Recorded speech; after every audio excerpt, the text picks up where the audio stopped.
수년 동안 악명 높은 깡패가 마을에 긴 그림자를 드리웠습니다. 그는 마을 사람들에게 끊임없는 두려움의 원천이었고 마을 사람들은 그를 참아야만 했습니다. 마을에는 큰 버스 정류장이 있었고 여러 대의 버스가 매일 지나가며 이웃 마을을 연결했습니다. 키가 크고 당당한 이 깡패는 넓은 체구로 위협적인 분위기를 풍겼습니다. 그의 팔, 등, 목에는 문신이 가득했고 문신을 보는 것만으로도 누구나 조심스러워서 누구도 그에게 맞서지 못했습니다. 그는 어린 나이부터 이웃에서 문제를 일으켰는데 주로 혼란스러운 가정생활 때문이었습니다. 적절한 가족 구조 없이 자란 그는 종종 거리를 헤매곤 했습니다. 그는 나이든 문제아들과 어울렸고 얼마 지나지 않아 그의 폭력적인 성향이 뿌리를 내리기 시작했습니다. 나이가 들면서 그는 40대의 중년이 되었지만 그의 행동은 결코 성숙하지 않았고 그는 계속해서 파괴를 일으켰습니다. 그의 가장 좋아하는 오락 중 하나는 마을 버스를 장악하는 것이었는데 특히 이웃 마을을 오가는 사람들이 많이 이용하는 버스를 장악하는 것이었습니다. 그는 아무런 경고도 없이 도로 한가운데로 달려가 팔을 흔들며 버스를 멈추었습니다. 운전자들은 충돌 위험을 감수하고 싶지 않았기 때문에 도로 한가운데에서도 멈출 수밖에 없었습니다. 운전자들이 멈추지 않으면 그는 창문을 두드리거나 버스를 발로 차서 위협했습니다. 그의 공격적인 전술은 종종 승객과 운전자 모두를 불안하게 만들었고 그는 버스에 올라타서 원하는 곳에서 내리라고 요구했고 종종 다른 사람들의 불편함을 무시했습니다. 그 깡패는 요금을 내지 않았고 가끔은 버스 운전사에게 돈을 빌려달라고 부탁하기도 했습니다. 더 이상의 문제나 잠재적인 사고를 피하기 위해 일부 운전자들은 마지못해 따랐습니다. 더 심한 날, 그가 취했을 때는 상황이 악화되었습니다. 그는 지역 술집에서 만난 여성들을 버스로 끌고 와서 술을 마시고 담배를 피우고 큰 소리로 노래하며 승객들을 위협했습니다. 그는 나이와 성별에 관계없이 누구에게나 소리를 지르며 움직이라고 요구했습니다. 날씨 때문에 일찍 내리려고 하는 사람이 있으면 그는 출구를 막고 그가 먼저 내릴 때까지 떠나지 못하게 했습니다. 이런 혼란스러운 행동이 너무 빈번해져서 마을 주민들은 다른 교통수단을 찾기 위해 걸어가야 하더라도 가능한 한 버스를 피하기 시작했습니다.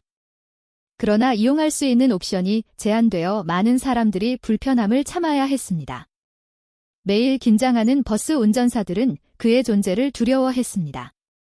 그들은 그를 경찰에 신고했지만 신체적 피해가 없거나 증언할 의향이 있는 증인이 없어서 당국이 효과적인 조치를 취할 수 없었습니다. 그 깡패는 오랫동안 여러 지역 범죄 조직에 연루되어 있었고 주민들은 그에게 도전하기에는 너무 두려웠습니다. 그의 행동은 계속되었고 아무것도 그것을 막을 수 없는 것처럼 보였습니다. 그러던 어느 날 아무도 예상치 못한 이상한 사건이 발생했습니다. 70대처럼 보이고 오래된 군복을 입은 노인이 버스에 탔습니다. 이웃 마을에 사는 이 남자는 옛 동지를 만나러 가는 길이었습니다. 나이는 들었지만 그는 한때 특수부대 요원이었고 젊은 시절 비밀 임무의 일환으로 엄격하고 비밀스러운 훈련을 받았습니다.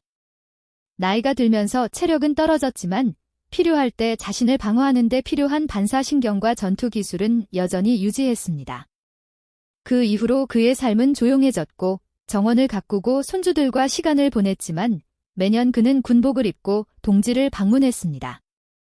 이 특별한 날, 노인은 차분하게 앉아 버스가 마을을 지나가는 동안 바깥 풍경을 즐겼습니다. 그는 온화한 영혼이었고 가끔 들리는 소음이나 거친 운전에도 동요하지 않았습니다. 그는 한 가지 목표를 가지고 있었습니다. 친구를 만나는 것입니다. 그는 알지 못했지만 그 깡패는 같은 버스를 타려고 했습니다. 깡패가 버스에 타자마자 그는 버스를 훑어보고 노인을 발견했습니다. 평소라면 그는 모든 사람을 위협해 복종시켰을 텐데 오늘은 새로운 표적을 찾고 싶어하는 듯 했다. 그는 노인에게 다가가서 그의 군복을 비웃었다. 깡패는 거만한 말을 하며 노인의 어깨를 밀며 도전하라고 감히했다. 조롱에도 불구하고 노인은 침착함을 유지했고 맞설 기색은 보이지 않았다. 하지만 깡패가 목소리를 높여 노인과 그의 군복을 조롱하자 다른 승객들은 불안해하며 지켜보았다. 상황을 악화시킬까 두려워한 버스 운전사는 아무 말도 하지 않고 어떻게 행동해야 할지 몰랐다. 용감한 승객 몇 명이 개입하려 했지만 깡패는 재빨리 그들을 모욕적인 말로 막았다. 마침내 노인이 일어나서 깡패를 침착하게 관찰한 다음 낮은 목소리로 말했다. 문제는 원치 않습니다. 그는 조용히 뒤로 물러나 다른 자리로 가서 자리를 내주었다. 빈 좌석에 뻔뻔스럽게 앉아있던 깡패는 다른 승객들을 계속 노려보았지만 곧 그의 관심은 옆에 앉아있던 한 여성에게로 옮겨갔고 그는 그녀를 무례한 말로 괴롭히기 시작했습니다.